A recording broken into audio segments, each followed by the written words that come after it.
It's the Putemup podcast with your host, Frank Mortejon. I don't understand what's going on here. I'll fight you with my eye. What's up, everybody? Welcome to Putemup podcast, episode number 9. We're in 2022. And listen, we got a good show for you today, man. We got a great show for you today. We have one of the leaders in the promotion here in the state of Florida with the amateur MMA. Hopefully see them soon in pro MMA. But we're going to have a lot of discussion about the business side of it, how they've went through their ups and downs in order to make this successful company happen. But I can't do this by myself. Ladies and gentlemen, I need to introduce you to my co-host, Mr. Patrick Regalado. What's up? What's going on? What's up, Mr. Frank? Hey, man, chilling, man. Listen, I'm excited about today's show. I think we had a great show today. I think we're going to have a good show, man. We're going to talk about, the business side, like always. Again, we're putting people on this show who are literally the people who make MMA in Florida. That's why they're here, because they have a chapter in that book when you look at the book of Florida MMA. They have a chapter of themselves. So absolutely, and the people that we have on today are exactly that. Mm-hmm.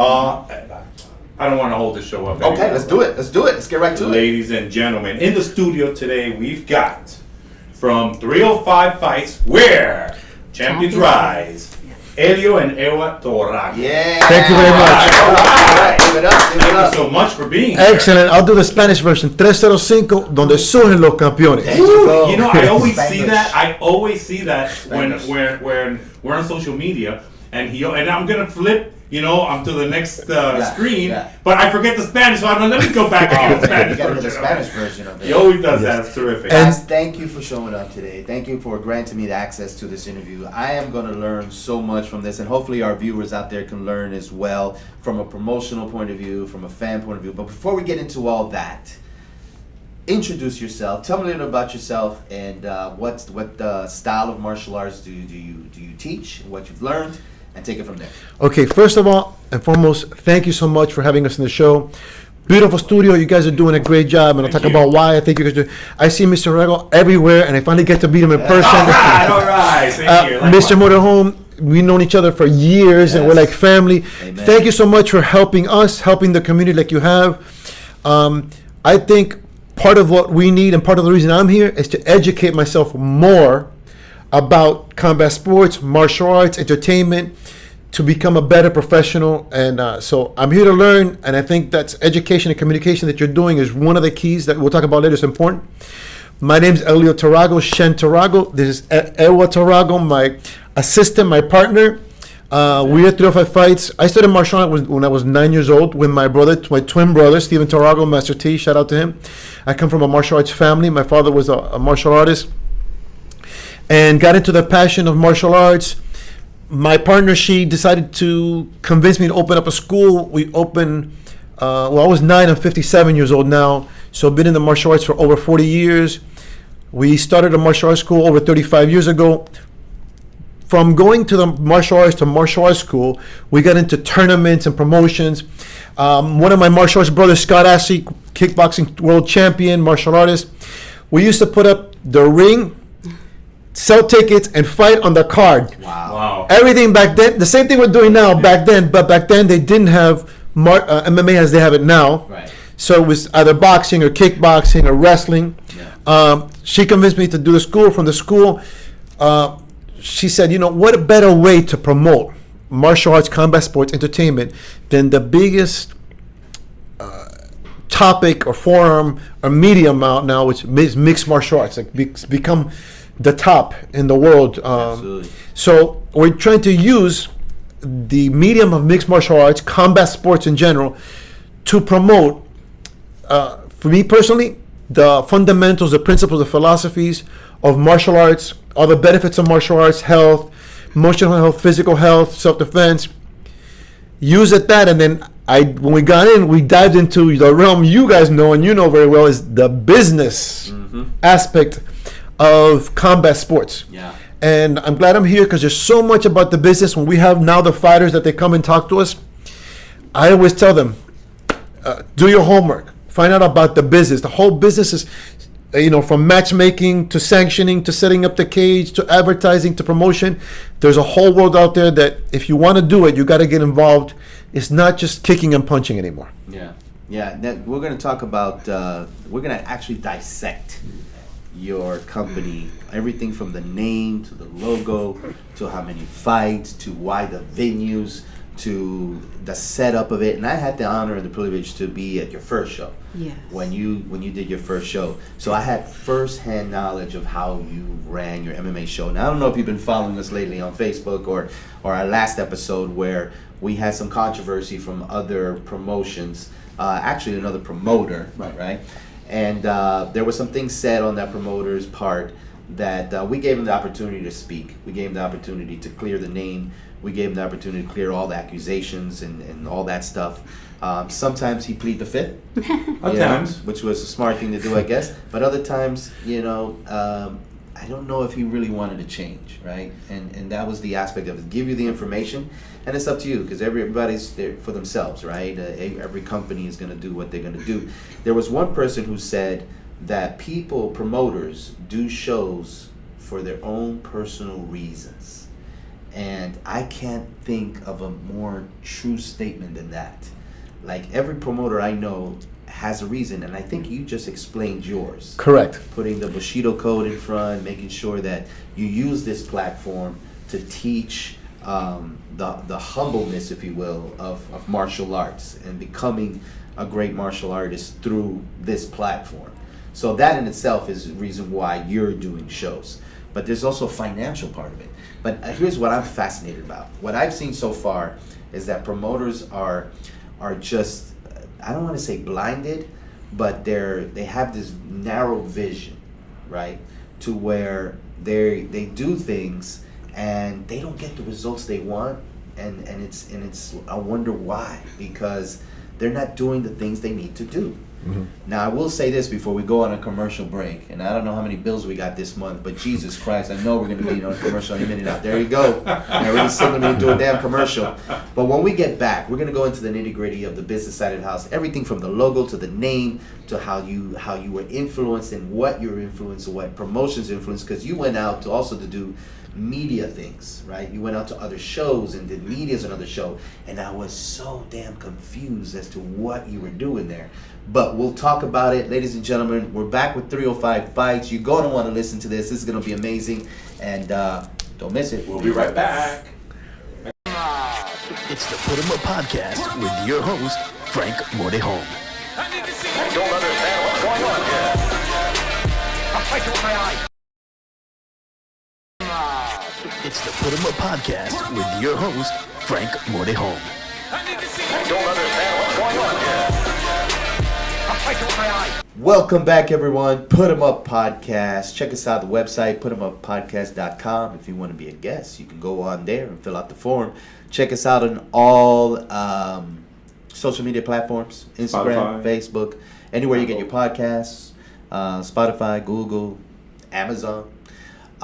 We're here with 305 Fights. I'm going to get into the nitty gritty of this, man, because I want to get into the business aspect of it, because I want the fans and people who are listening to understand what it takes to do a show here in Florida. I need you to understand the headaches, the struggles, the business negotiations, so that at the end of the day, some people are saying, well, we don't need to do all that. Just give me a damn fight. I just want to go to a fight. Well, that fight happened because of all the stuff that we're talking about today. All the behind the scenes things. Before we get into the business side of it, guys, I'm gonna hit you with a curveball. Hold on. I'm gonna hit you with a curveball. I was gonna try to tell you guys this before coming on board, but I wouldn't get the same response. So I follow MMA and I follow everything. And one of the shows that I was with, right, the venue that I was with, the negotiations behind the scenes I was with the Seminole Hard Rock.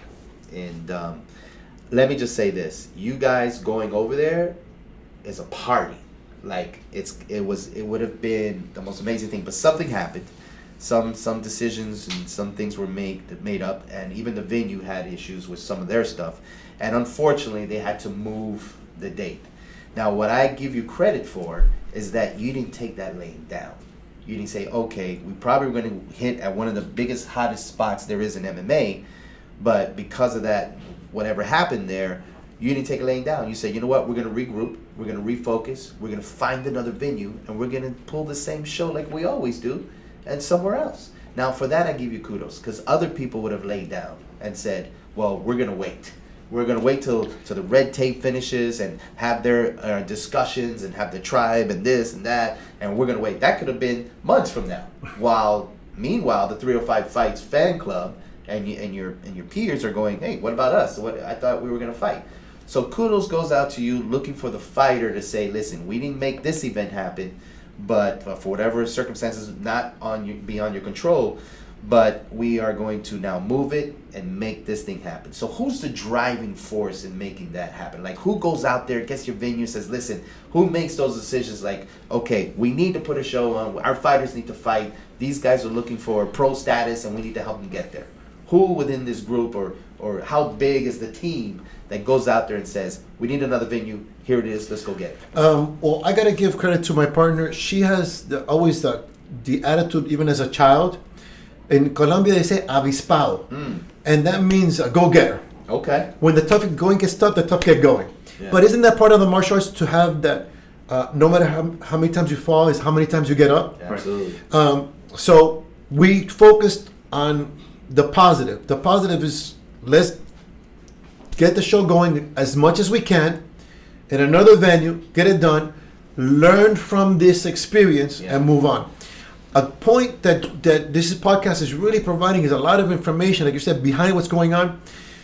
When I opened the first martial arts school, my passion was to teach martial arts, but now you have to open business. Right. So you had licensing. Yes. I had to take business school and have a statistics-driven school. You talk about statistics all the time.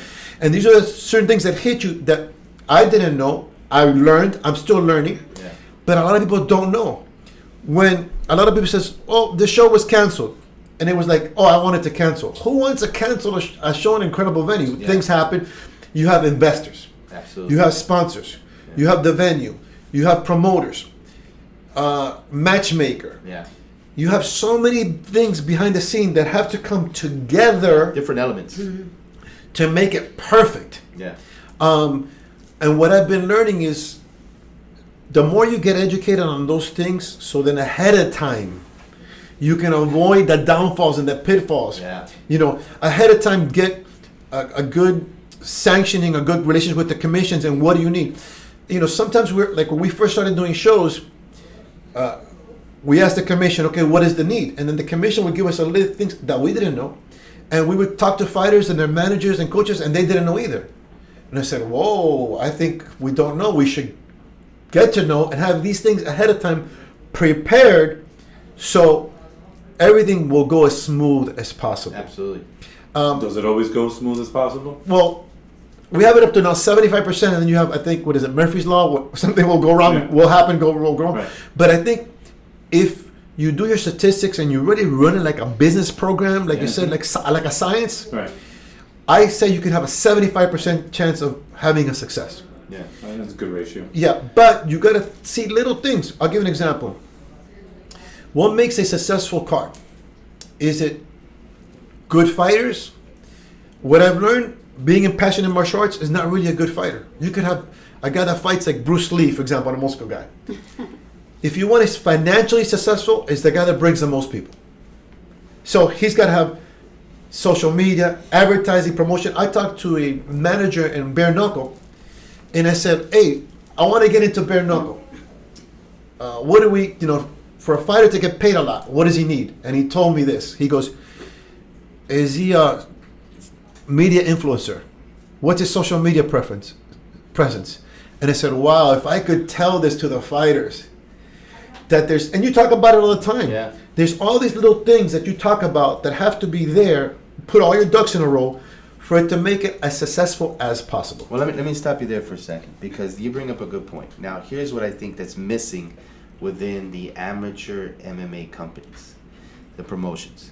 Some will tell you, hey, Frank, right off the bat, they'll tell you, Frank, you're wrong with what you're about to say because I got fighters that went to the UFC. Was it really because of you, or was it really because they fought for other people as well and they got a good record and they're good fighters? We don't know. That's up to an argument. But is it up to the promoter?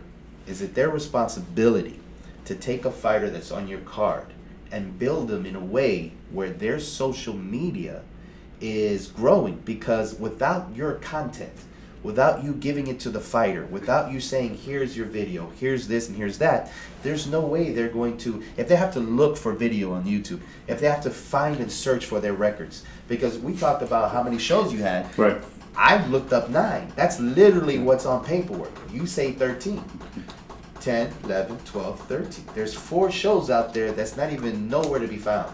Now, is that the promoter's responsibility to say, listen, we're running a show, and what makes a successful promoter is not just finding the fighters who are selling the tickets, but it's the organization that is looking after the fighters' records, looking after their fighters' social media.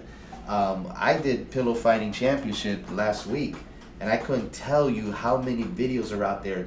This is Pillow Fighting Championship. Everybody was laughing about it. Oh my God, they're on CNN, CBS, NBC, and all those, the Drew Barrymore show, Good Morning America, and all those fighters who fought on that card now have national exposure. One show. And the reason why they did that was because the promoter said, oh, Good Morning America, you want some content? Well, let me send you the videos of our fights, of these fighters. And then they got interviews with the fighters.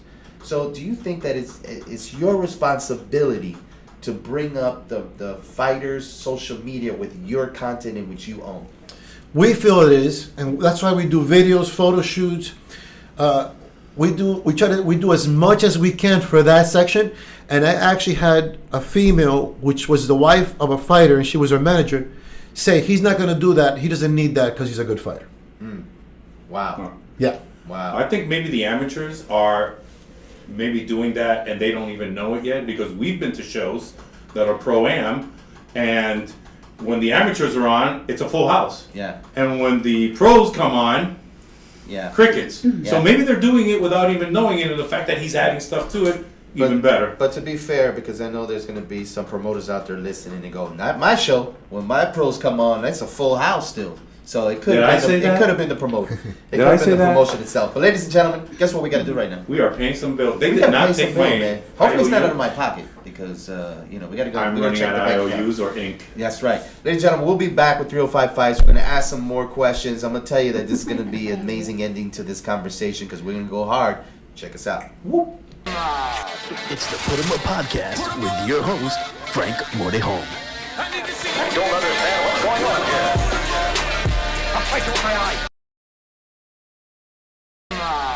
It's the Putemup Podcast with your host, Frank Mortejon. I don't understand what's going on here. I'll fight you with my eyes. Welcome back, everyone. Putemup Podcast, episode number 9 in the house. Follow us, like us, share us, if you will. Also, go to the website. 9 already? Yeah, I think it's 9 already. It is 9. Is it 9? We're here with 305 Fights, where the champions rise. Say it in Spanish. Donde surgen los campeones. All right. Sur los campeones. And that's RISE, by the way, just in case. Not Yeah. R-I-Z. No, you don't want to mention that. Gotcha, No. gotcha, There's gotcha. no affiliation with that No. promotion. Ladies and gentlemen, we're talking about the business side of the house. We left us with a couple of things, but I just want to say this real quick, and I promise I'll end it.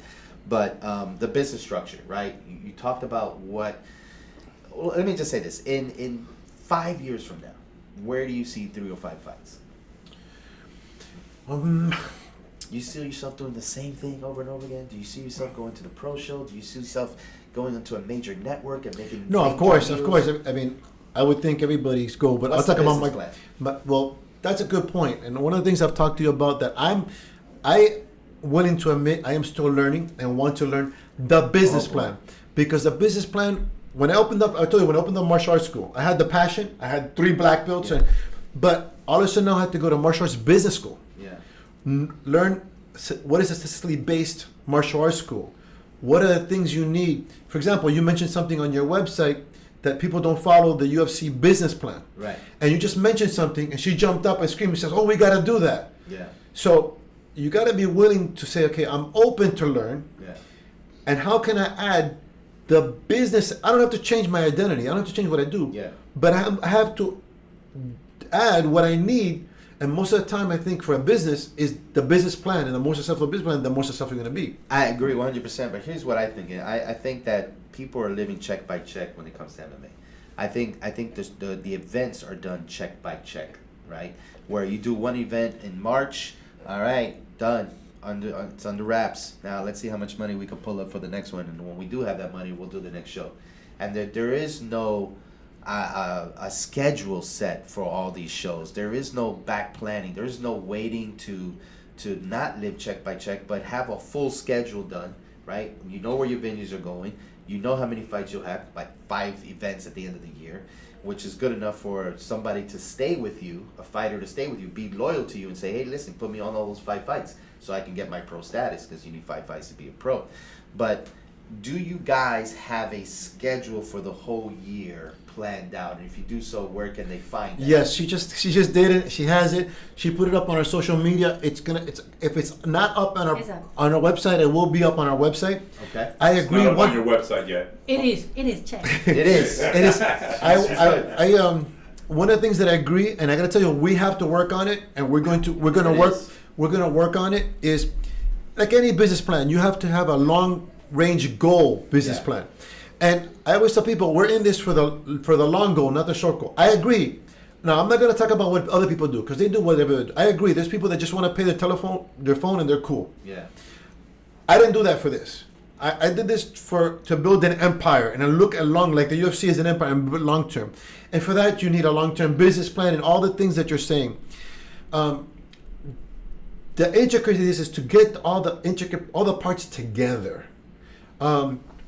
I'll give you an example. The challenges that I've been seeing now in matchmaking. I've been seeing a lot of challenging. The matches have not been ideally matched, and we had in bare knuckle one guy die, a fatality. The commission just stepped in and just canceled another fight.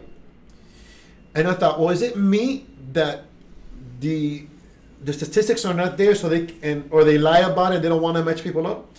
We have an association with SFT Combat from Brazil, and he through 5 fights offered us a 4-fight contract deal. You can 4 fights for the whole year, paid your fights at a competitive rate, airfare, accommodations, everything.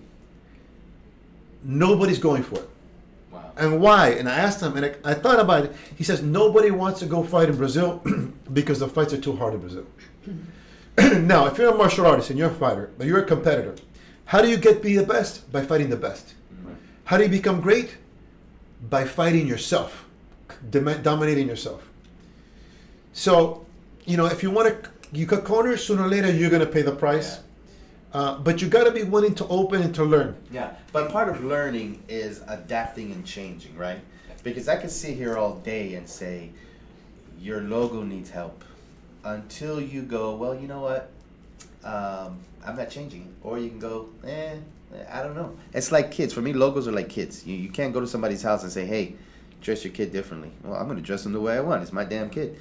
So I know logos are very special, but if somebody said to you right now, if Patrick Regalado came to you and said, because this is interesting, if Patrick Regalado came and said, change that logo that looks like it's not even color separated, it's not even it's just a drawing, it's not even a logo, it's a drawing. If he said change that logo, what would you tell him? I would say, okay, I sit in both sides of the fence. One sentence, yes or no? Excuse One me? answer, yes or no? Would you change it or no? If he told you to do that. It depends. It depends. Yes. Yeah. It And depends. Really? we Oh, have wow. Let Yeah. me throw another person at you. Wow. Yeah, Okay. it depends. Okay. Because this is the thing, my take on that is this. But let me finish. What I was going to tell you was, what if Dana White came to you and said, change your logo and I'll give you $4 million? No, depends. it depends. And what did you say? What does it depend on? Okay. My idea for success is you have to change, you have to adapt, you have to learn. If change is what's necessary to become better, you do it. But if it's not necessary, you don't do it. In other words, will changing the logo make it more popular or putting $5 million of advertising and promotion behind you? Yeah. So you can tell me it's one or the other. To me, it's not black and white. How about both? Yeah. How about listening? If you need to improve the logo, and putting $4 or $5 million. If 3 of our fights right now had $10 million behind advertising and promotion, Would it not be more successful? Of course. With the same logo, the same name. I was talking to Tim. Tim and I have a background in entertainment, music, videos, movies. Hence how you do shows, right? You got Correct. Entertainment. We met through entertainment.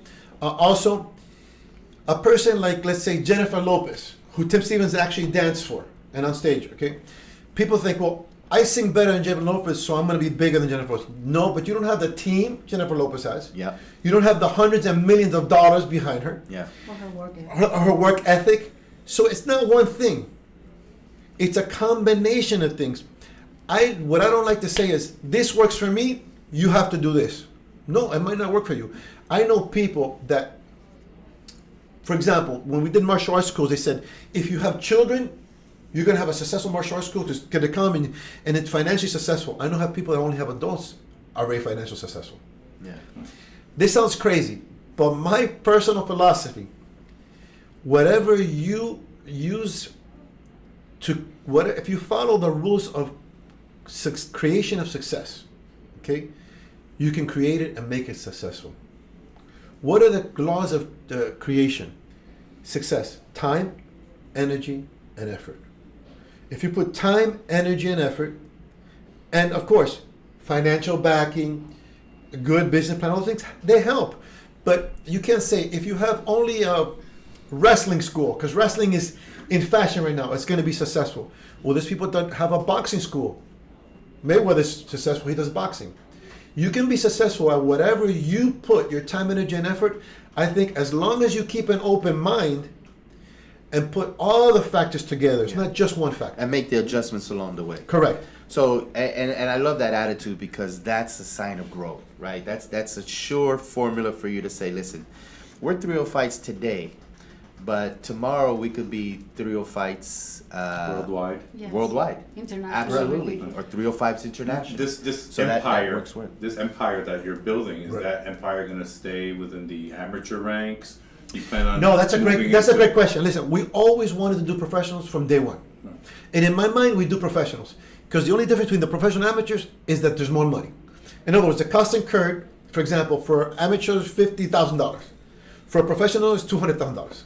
But it's also this, the thing with the fighters would sometimes they make even more than what yeah, they do. but it's what she's saying is some fighters that are amateurs. Did you guys get that? Yeah. Because she just told him something. Yeah, and it was good. The point she was going to make is sometimes our amateur fighters make more money than our professional fighters. Oh boy. The obviously boy. legally.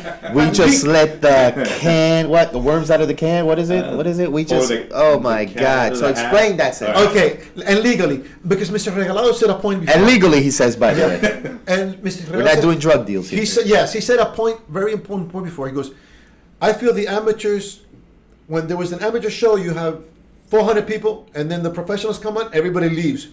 Because the amateurs are doing a little bit more promotion or more work or whatever that the pros are not, because just because it's their pros, they sit on the word pros. Yeah. So the pros is just a word. I've been to amateur shows that have had better fights, Yes. have more attendance, have made more money. You know people that the pro shows, how many shows pros actually make money? None. Okay, so I broke even. yeah. So what are we really talking about? We were supposed to start this year. The year, boom, great venue, pros. Things are out of our hand. We did our job. Other people that were involved rescheduled, canceled the show. It happens. Things happen. Yeah. Things are going to happen. Yeah. But you adjust. You adjust and you keep going. Yeah. If anybody wants to sponsors, if there's any sponsors, any advertisers, or you, we have a show in May. We would love to do it pro. You sponsor us, and we're doing a pro show. Because we will do pro shows. We are going to get into media. We are getting into entertainment. I don't know if you've seen the show Empire Of course. on what TV thing is it on? It's BET, I think. Okay, and you see how he's not only in music, but he's in fashion and whatnot. They asked Tyrone Woodley, that just recently was in boxing and he was in the UFC. You know he raps and he does music. Yeah. So they asked him, well, are you a UFC fighter? Are you a boxer now? Are you a rapper? He says, I'm a human being with talent that expresses themselves in different mediums. 50 Cent. If 50 Cent, a rapper or a media mogul or an empire. The UFC, Well, I think you'll say he's a rapper first who became, through his rapping, became... the UFC, Dana White, I saw him not too long ago say, the UFC is not a fight league. The And he says UFC it so. is an entertainment conglomerate. Absolutely. And that's what we want to go. We are in the process of going. We want to go into that. Yeah, but and that's a great statement. And Dana White will say it himself. He's not a fight business; it's an entertainment He's been business. saying that from the beginning. But you don't see the UFC having girls shaking and moving. You don't see them singing inside the cage. Well, You that's don't because see him do that's that. his concept. So what's his entertainment? Right. When he says entertainment, what is it? That's his concept. I believe that his entertainment is The TV the, show. the TV shows he has. He It's has like the 4. fights that are entertaining. That's the only thing Yeah. he shows. No, you from an I entertainment disagree. point of I view. disagree. I think What he- else is entertaining the only about the reason UFC? they go on is to He has see the four fights. He doesn't have singers and dancers. He doesn't have rappers. There's no entertainment in your perspective. There's not that type of entertainment. No, I disagree. The entertainment is the fighters building up their fights and putting fingers in their faces. And the Conor 100%. McGregor's is entertaining. Listen, Oh, yeah. Nate Diaz is entertaining. Listen, It's I the respect that. I fighters. respect that, but I disagree. The UFC has 4 different shows. Looking for a Fighter, the UFC House. He has 4 TV Yeah. shows. That's entertainment. Yeah, but no. Look, You're using different shows in order to bring it around, which is smart on their part, right? It's smart on their part. They have the UFC events. They have Dana White looking for a fighter, and they have that. Those are reality TV shows that are entertaining, that tie into the UFC, so they can bring their marketing, so they can bring their emails and the followers back into the UFC. So everything's made for a purpose. It's a genius marketing plan. The more people, more likes, they get the people on that network moved over to their network on ESPN and everything else. So genius plan. But their entertainment in the UFC is their fighters. you brought up a great point, which is right now very current. Joe Rogan is going through it. We can disagree, but we can agree to disagree and respect and honor each other. Amen. And that's, I think, something. But then there's you're absolutely right. And there's agreement and then there's facts. If you tell me the sky is green and we could disagree all day long, I'm gonna tell you the sky is blue. As a matter of fact, my son one day tells me, "Dad, the sky ain't blue, the sky is gray." I said, "Really?" Let me go outside and look. And I looked, It probably was great. and it was gray because it was a cloudy day. It's about to And let- storm, and let me and tell- the clouds were gray, and right? let me Once the stop storms, boom, the storm stops, blue clouds again. let me tell you something. You go on an airplane. When you get on an airplane, you go all the way up top, 35,000 feet. You look down, is the sky gray or blue? It's blue. Now we can say, well, Frank, it's the sun and the sunlight makes it blue. And the color water is not blue. When you lift up water in your hand, is it blue still? No. You go into a pool. It looks like it's pool is blue water. You lift it up with your hand. And what? every The color goes away. conversation I have in my life, including perception. including this show, I never argue or discuss who's right or wrong. But come on, You know there's who got to be a right or wrong. You know who I discuss when I Just- have a conversation. I discuss. let them talk. But he did disagree I get with to you. I get to a higher level of understanding. So every Yes. conversation is not I'm right or wrong. I want to get to a higher level of understanding. But understanding of how this conversation is taking place, or understanding how this person thinks, or because if I tell you the sky is green, and you know it's blue, and we're having a conversation and dialogue going back to the sky is fucking. I can't believe we're having this fucking conversation. But the fact of the matter is that don't tell me you're gonna sit there. Don't tell me you're gonna sit there and go, oh, I'm learning from this conversation because Well, Frank you know says what the I'll sky is do? green. If it gets into a discussion, what I'm going to do? You're right. No! Oh! You're Because right. now I'm walking around going, the sky is green, and somebody's gonna be like, You're right. stupid motherfucker. You're right. I mean, Elliot told me it was green. Yeah. He agreed with me. You're right. More power to you. No, Oh, that's what I'm no. saying. If you're gonna handle business that way, where people come up to you and say, "Hey, your cage should look to the left instead of the right," or your door should open to the left instead of to the right, what are you gonna do? You're right.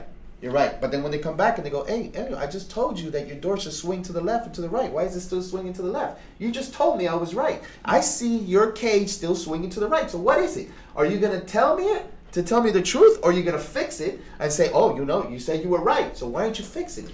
I'm going to fix it, but I'm not going to argue or discuss How it. are you gonna fix something that's wrong? How are you gonna fix? Listen, the door should have opened up out. Right. That's it. But because somebody says to you, hey, open the door should open up in, you're going to go, oh, okay, great. You're 100% correct. You're right. You shouldn't be agreeing. Yeah, you're right. Did he just pull a fast one? Yes, He yes, did, he yes. did. You're right. 100% right. No, but what I'm saying is that what dictates your business, the decision making, at the end of the day, it's you two. You guys are going to figure out the direction in which this company is going and everything else. Now, let me ask you this, because everybody's been on this topic.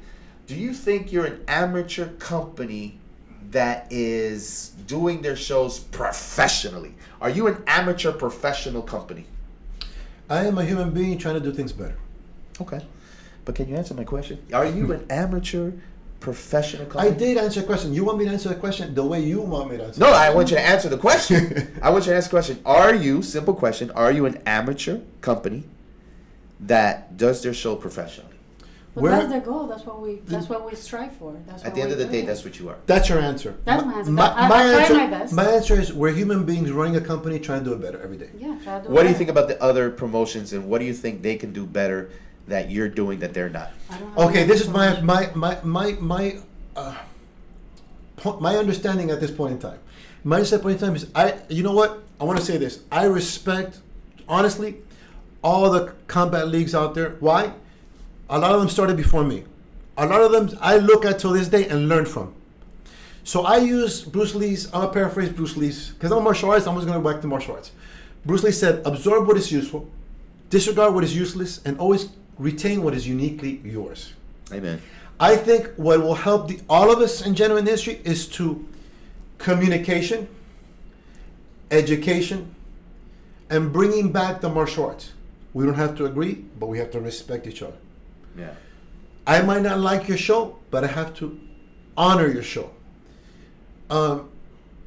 If you go into a doctor's attorney's office, they will not talk bad about another doctor or attorney. They behind the scenes or whatever, because there's a professional. Because you know what they want to do? They have an objective. The objective here is to grow combat sports.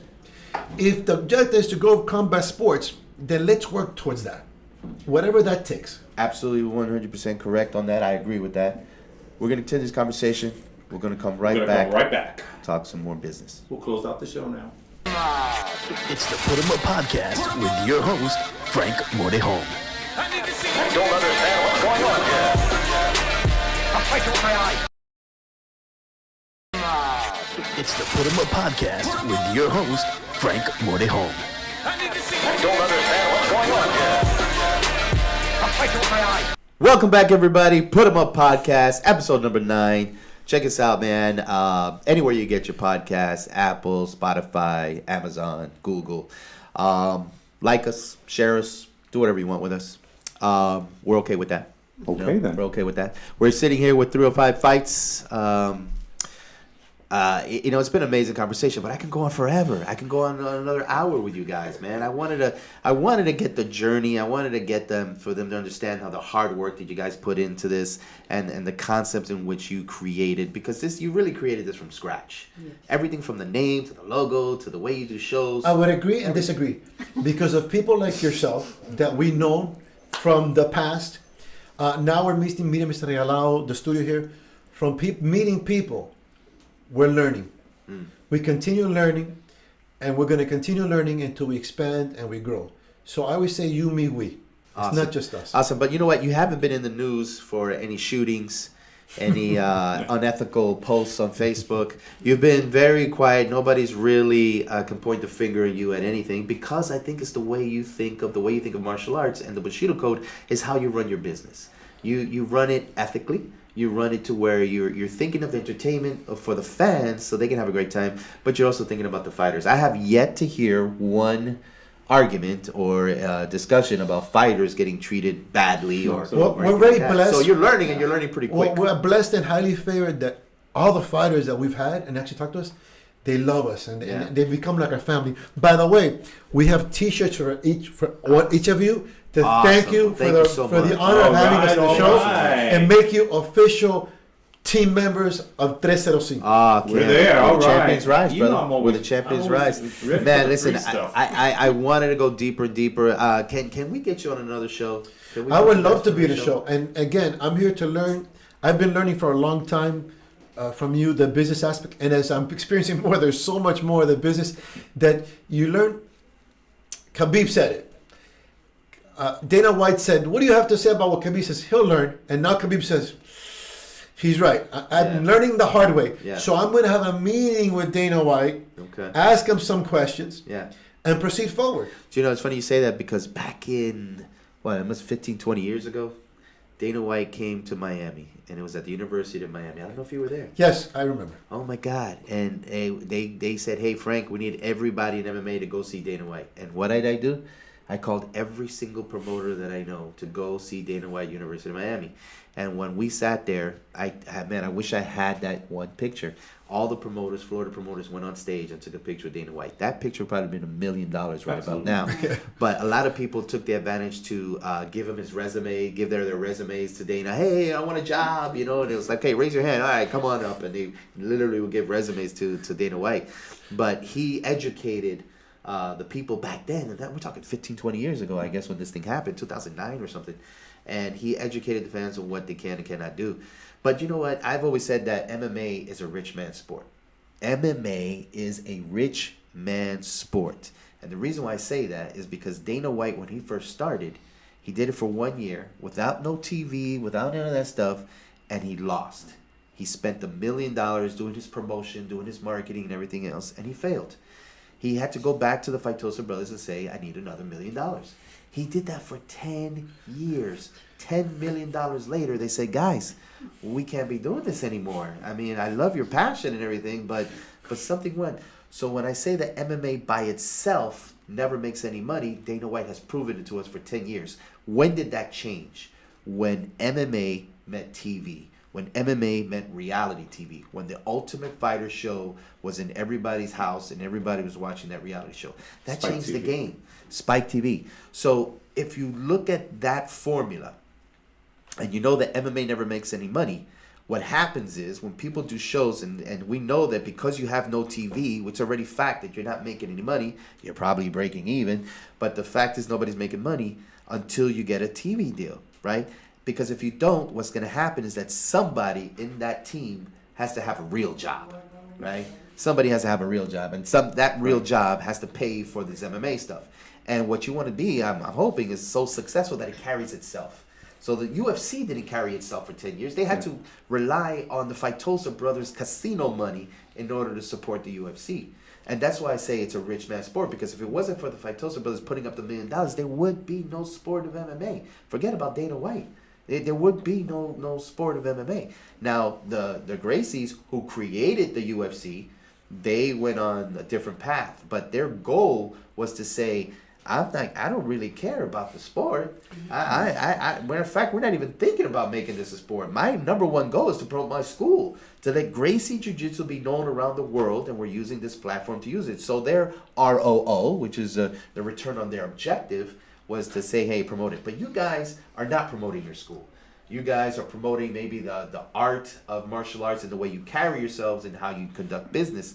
But at the end of the day, it's been proven if you don't have TV, you're not going to be at the big leagues, or you're not going to make this as bigger than what it can be. So what is your answer to, I get you doing shows, I get you doing this, but what do you have in plan to bring it to another platform in which the people around the world can see it? Like Titan FC has UFC Fight Pass. Right. Even XFN, I believe, has Flow Combat. There's some type of pay-per-view. Yes. So talk to me about your business with the pay-per-view in order to tie it into 100%. We have that in place, and we've had that in place. What do you have in place? Well, what you're talking about. Specifics. First of all, okay, specifically, our logo, and right now this shirt doesn't have it. She took it off this t-shirt, and I said, please put it back on. From day one, the logo says 305fights.tv. Correct. Right. And our website is .tv. Right. Because it's 100% what you said. Now, we were in a TV, movie, media studio. We had a digital channel. We had SiriusXM radio. We had one show that were going this way. The studio went bankrupt. So then that one show, our long-term goal is exactly what you said. The reason I put TV on there, 305 TV, and if you look, it's always 305 TV, even the website, is to go into media, to make it a syndicated TV show. Tim Stevens, he's working on us right now, a reality documentary. And we're actually on YouTube and in our website, in our website, we have a digital channel and we have episodes. This is actually going to be part of an episode. No, right. To create an episode. So like, they have, I think VH1 has Miami Crew Cartel. What's another? Yeah, Crew Cartel. Yeah. Yes. Yeah. So hopefully VH1 one day will have Thrill Fights TV. Nice. So that is Frank, in the plan. Let me ask you a question then. That wasn't in the plan. So since TV is so important to the success of any promotion company, Yeah. is that why we're seeing more and more streaming and pay-per-views on these independent promotional companies? Well, I'm glad you said that because you, I think, was the one who pointed out a few episodes ago that you said that things have changed. The platform has changed. Instead of now them going to a network like Dana White did and had to fight for those networks, they can now basically make their own app like bare knuckle fighting. Right. And now all the pay-per-view goes on that app, and now they have that. So that's maybe another form of another platform to make it happen. Right. But I think now the technology today, you got Roku, you got Apple, you got pay-per-views, you got Fight TV, which may go good with 305 Fights TV, right? Sounds good. So maybe put yourselves on Fight TV, and I think I got the hookup for you in case you need that. But I think nowadays, to answer your question, if you're not invested in the pay-per-view buys, but then what does that mean?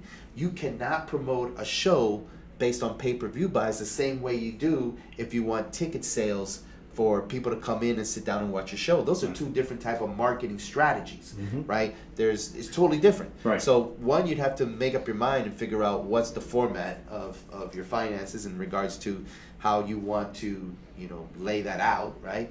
But to your point, pay-per-view is important. Streaming is important. No longer do you need those networks. You can create your own on Roku, on Spotify, on Apple. You can create your own network. But again, it's the marketing dollars that you put into it and make it happen. But to your point also, it's so much more than that. If you have the TV, if you have the pay-per-views, well then shoot, okay, I'm tuned in. Now what am I looking at? Like what talent are you giving me? What entertainment are you giving me? So now it really is based, now that they have all these streaming devices and a lot of ways to put your show out there, now you really have to have a good show on. Yeah, now it's about content. It's about Yes, content. good content. It's about having those fighters fight and that are good. Now, what's fascinating to me is if I asked you how many fighters have been to the UFC from your shows? I do not know. Is that a problem? I That you're not tracking your fighters' success, right? Tracking your fighters' success. How many fighters, and this is all data because I'm a data guy, statistics guy. How many fighters, because I can look this up myself. Matter of fact, I probably will give you those answers when I finish my And I would appreciate it. I'll tell you exactly where everybody Hey, you're right, okay? Yeah. Oh, yeah, right. All right, fine.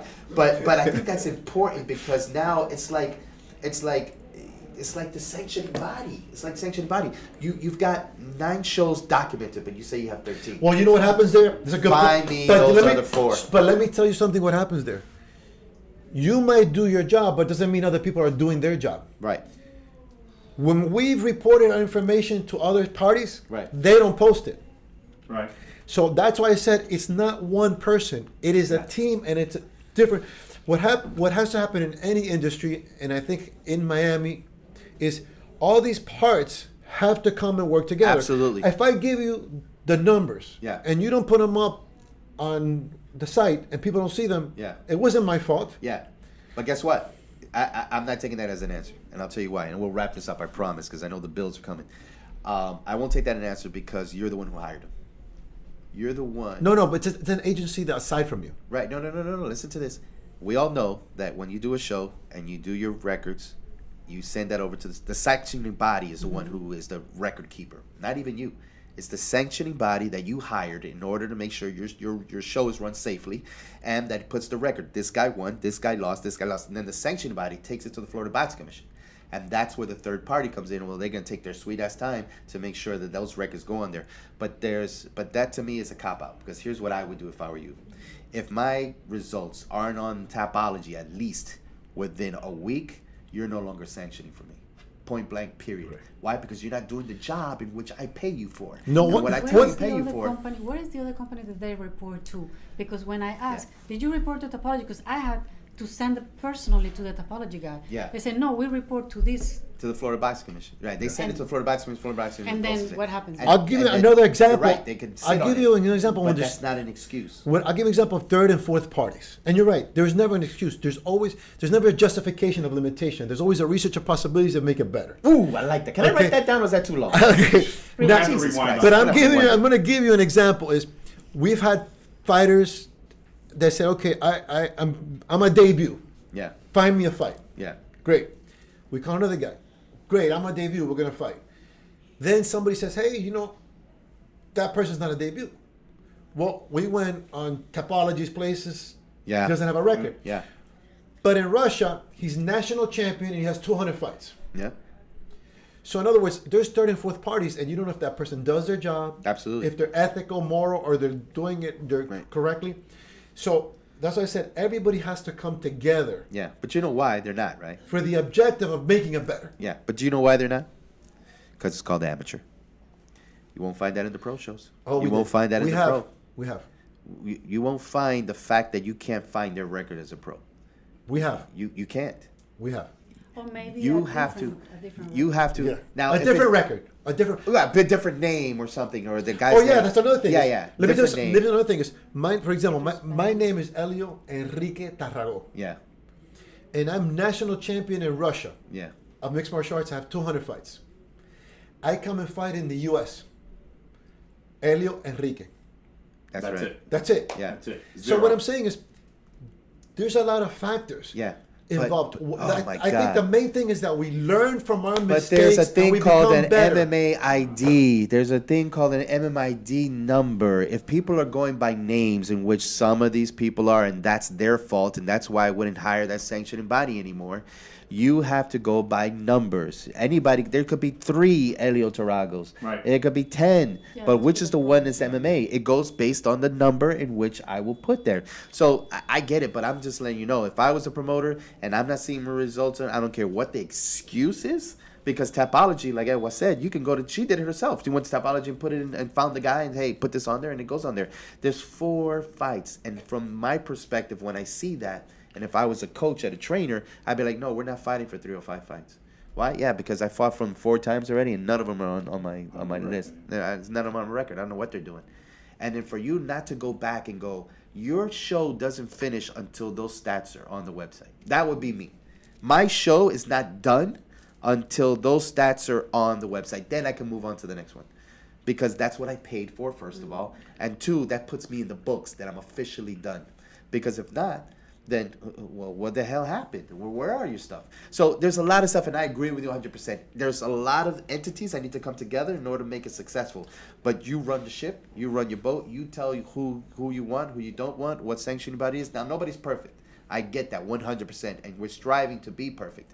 And the reason why there's so much more fans in the amateur than they are in pro is because this state has now dictated that the numbers are greater in the amateur shows. We do over 60 shows in the amateurs while we're only doing 20 in the pros. So that just tells you that the fan base is growing. You got more shows and more fans. Less events and less fans. So I see the shift already that there's more amateurs. So the company like yourself who's willing to do 5 shows, who's willing to put the time, the investment, the effort, and putting this together because of your passion and because of your love for the sport, you're literally giving your souls out to these people, and at the same time, I guess you're getting received the love back because you have fighters on your show, you have people who invested their time and their training, and some of the coaches and some of the gyms that you personally been out to, and make sure that they have that platform to advertise their gyms. I've seen it. I've seen how you go out there and work. Sometimes it's confusing to me while you're in some Titan FC show doing 305 fights, but that's neither here or there. That's just you doing your thing, being you. And the most important thing is that the martial arts in combat sports and entertainment and what we do, anything that has to do with it, has impacted lives and is changing lives. Yeah. Martial arts has been documented in China for over 5,000 years. Documented. So it could be even older. Yeah. So martial arts is going to be around when we're gone. Yeah. Right. Impacting people, making people life, health, and success. Amen. I did look into that topology thing, which I thought it was great that he contacted me personally and said, why I don't have this. So I did the research and sent it to him. I got an answer, and he's doing it. I'm gonna make sure that gets fixed.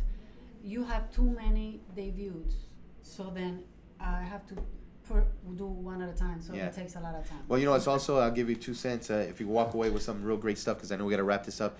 2 cents right here, worth $1 million. When you send Tapology that, see if there's sometimes you do a pro and amateur card and things like that. Label it as amateur, label it as pro, because literally the guy from Tapology has to figure it out. Sometimes he's like, well, nobody told me this was pro, and nobody Yeah. told me. So he literally has to do his research and everything, which Yes. takes a lot of time.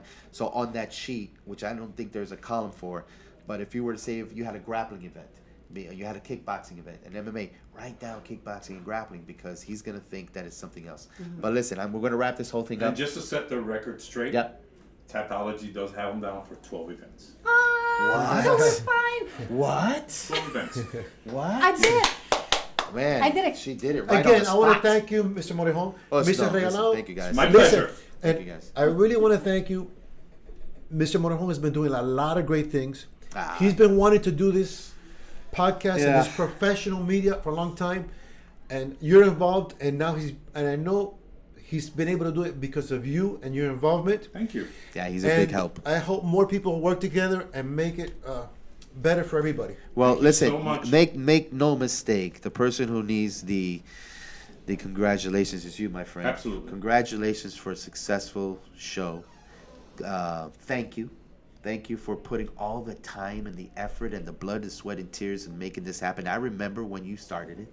I remember the first show, and you've been consistent, and you've been a true martial artist when it comes to putting these shows on. So for that, we thank you. Thank you for We're learning and trying to get yeah, better. but thank you for putting these kids who have a dream, Yes. want to become the UFC guys. They come to you for that dream. They come for you to get that experience in order to get their dream closer, right? So thank you for what you do. Thank you for everything you do within the sport. We've had a lot of promoters here, and we get a lot of different perspectives, but Yeah. we Yeah, never you know gotten what? your perspective. Yeah, absolutely, absolutely, and that's why I 100%, want you guys back, because we can go deep. Because Yeah, I was going to talk absolutely. about the transactions that happen behind the scenes, but we'll save that for another day. will, And I we was going to will. ask you the question of what if Natural Motion Systems was in the UFC? How good would they have been? Oh. How good what would be the outcome if NMS was in the UFC? It would be incredible. I'll tell you why. Who's the American founding father of mixed martial arts? Ooh, that's a great question. Who's responsible for MMA? Bruce Lee? There you go. Absorb what is useful, disregard what is useless, and retain what is yours. Bruce Lee, a Chinese martial artist, which he went beyond the labels of Chinese martial arts and called it Jun Fan Ji Kun Do. Jun Fan, by the way, is his Chinese name. So he said Bruce Lee's way. So, Wow. Jeet-Kune-Do. Jeet Kune Do. yeah. Jeet-Kune-Do. Well, ladies and gentlemen, you heard it straight from here. If you didn't know any Bruce Lee lessons, there you go. You had one right there. Thank you guys for showing up. Any Instagram, promote your Instagram, Yes. website. Talk to me. TrueFightS.tv, Everything is 305 Fights TV. TV, and all the digital platforms. February 26th is our next show. You guys, all the promoters, everybody that's involved, the combat leagues, if you invite us to your league, we would love to cover your league just to promote it, promote everybody.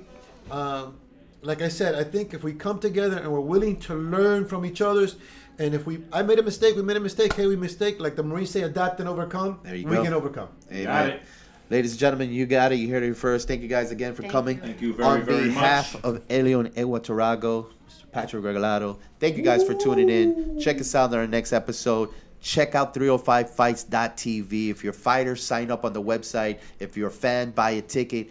Go check them out. You won't be sorry. Donde surgen los campeones. Somos los campeones. See you all. It's the Putemup Podcast with your host, Frank Morejon. I don't understand